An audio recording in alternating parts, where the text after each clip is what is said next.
Europe 1, bonjour. Raphaël Duchemin.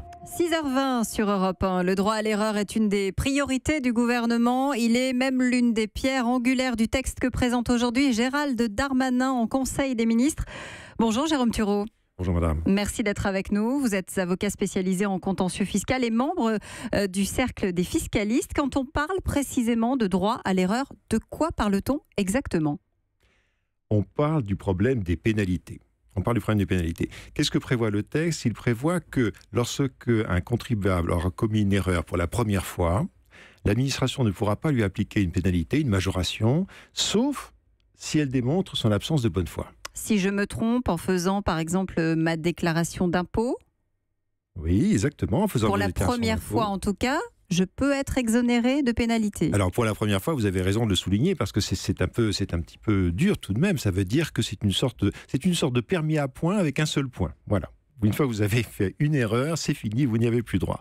Mais en plus de cela, même cette première fois, vous n'êtes pas réellement garanti, votre droit à l'erreur n'est pas véritablement garanti, parce que l'administration a la possibilité tout de même de prouver votre mauvaise foi, c'est ce que dit le texte. Et c'est là qu'on s'aperçoit que ça ne change pas grand-chose. Qu'est-ce qui se passe aujourd'hui ? En droit, l'administration ne peut pas appliquer une pénalité, sauf si elle démontre la mauvaise foi. Mais comment ça se passe en pratique ? Un contrôle fiscal, pour parler de ce que je connais, le vérificateur part de l'idée que le contribuable est de mauvaise foi. 9 fois sur 10, il applique la pénalité de mauvaise foi. Alors, c'est vrai que si le contribuable va devant le juge, très souvent, le juge déchargera cette pénalité de mauvaise foi. Il considérera que la mauvaise foi n'a pas été démontrée. Mais en attendant qu'il aille devant le juge, et à supposer qu'il aille devant le juge, on lui applique cette pénalité, ce qui va le pousser à discuter. Et c'est pour ça que le vérificateur applique la pénalité. À partir de quand, justement, on va décider qu'il y a erreur ? Ou est-ce que l'administration fiscale va mettre le curseur pour décider de sanctionner ou d'être bienveillante, comme le dit le ministre ?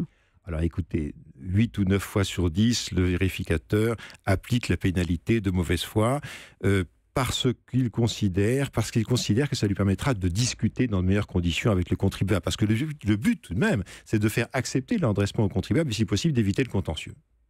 Alors, comment est-ce qu'il la motive ? De façon extrêmement banale. Le curseur, il est très facile à placer. Le vérificateur, il est tenu de motiver, mais il suffit qu'il dise que, compte tenu de la nature du manquement, le contribuable, par exemple, ne pouvait pas ignorer qu'il devait l'impôt ou qu'il faisait une fausse déclaration. Oui, aujourd'hui, même quand la bonne foi est reconnue, le contribuable subit des majorations de l'ordre de 20 à 30%, parfois même davantage. De 40%. De 40% quand ce n'est pas 80%. Et là, Gérald Darmanin dit ce sera, faut avouer, à moitié pardonné, plus de pénalité et intérêt divisé par 2. Oui, mais la petite réserve qui gâche tout, c'est sauf si l'administration démontre l'absence de bonne foi. Et c'est là qu'on revient finalement au système actuel et au système antérieur. Écoutez, ce texte, il devait être prêt en juillet. On nous a annoncé fin juin que non, c'était trop difficile, trop compliqué. On l'a amélioré peut-être entre-temps ? C'est ce qu'on espérait. Et puis justement, il ne semble pas qu'on l'ait véritablement amélioré. Il semble que les services aient résisté, comme souvent, à l'impulsion sympathique, généreuse du ministre, parce que finalement, on aboutit à un texte qui ne dit rien de très nouveau. Écoutez, si l'on voulait vraiment instituer un droit à l'erreur, ce ne serait pas difficile. Il suffirait de dire qu'en cas de premier manquement à une obligation fiscale ou sociale, il n'y a pas de pénalité. Sans avoir cette possibilité pour l'administration de démontrer une absence de bonne foi. Vous parlez effectivement, et c'est important de le préciser, de manquement aux infractions en termes social, fiscal ou douanier, parce que ce sont les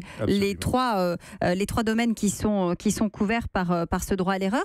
Dites-moi, quelle est la différence précisément avec le droit à l'erreur qui était déjà en partie dans les textes depuis 2014 ? C'est une directive qui est donnée aux administrations, c'est ce que rappelle Thierry Mandon, qui lui aussi a œuvré à la simplification. C'est un droit non opposable. Est-ce que on sent vraiment une différence ? Non, la formulation est un peu différente, mais la réalité est la même. Aujourd'hui, l'administration est tenue de motiver l'application des pénalités. C'est la même chose qu'aujourd'hui. La différence, je pense qu'il y a quand même une différence, c'est une différence de climat. Il faut reconnaître que sous le quinquennat précédent, on ne parlait pas de droit à l'erreur, on était entièrement dans la répression, dans l'accroissement des pénalités qui étaient alourdies, la durée de la prescription fiscale s'est sans cesse allongée, elle est passée de 3 à 6 ans, de 6 à 10 ans. Là, il est vrai qu'il y a un changement de climat qui peut avoir une influence sur le comportement des services. Reste la question de la faisabilité de ce projet. Ce projet contient beaucoup de choses. Il ne contient pas que le droit à l'erreur. Il y a des choses qui sont il y a 40 mesures. Sur les 40 mesures, il y a des mesures de simplification qui sont excellentes. Mais vous savez, si on veut vraiment instituer un droit à l'erreur, ce qu'il faut faire, c'est dire que seul le juge peut appliquer une pénalité, une majoration. Alors qu'aujourd'hui, l'administration commence par appliquer la majoration et il faut que le contribuable aille devant le juge pour faire juger si elle est fondée ou pas. Ce qu'il faut, c'est que seul le juge puisse appliquer la pénalité. Si le vérificateur estime qu'il y a mauvaise foi, il va devant le juge et c'est le juge qui décide. Merci Jérôme Thureau de nous avoir éclairé sur la question. Le droit à l'erreur qui arrive donc aujourd'hui en Conseil des ministres, 6h25. Europe 1.